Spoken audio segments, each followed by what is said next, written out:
Number 1, हक निकाह के बाद औरत का असली घर उसका ससुराल ही होता है और माँ बाप से ज्यादा हक अल्लाह ने शौहर का रखा है। नंबर 2, सुकून बीवी को चाहिए कि अपने घर को शौहर के लिए सुकून की जगह बनाए। नंबर 3, नाराज जिस औरत से उसका शौहर नाराज हो तो उस औरत की ना नमाज कबूल होती है और ना ही कोई नेकी कबूल होती है। नंबर 4, खौफ, अच्छा शौहर पाकर भी शिकायत करना कि शौहर अच्छा नहीं, ये अल्लाह की अता करदा नियामत में शिकायत करना है। खौफ करो अपने रब से कहीं अल्लाह तुमसे ये नियामत छीन ना ले।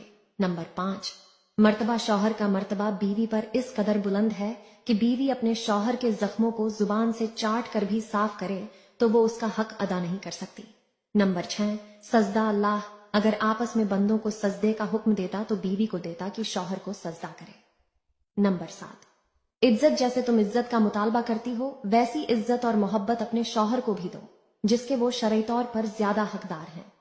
नंबर 8, जहालत रिश्तों के टूटने की सबसे बड़ी वजह जहालत और इल्म से दूरी है।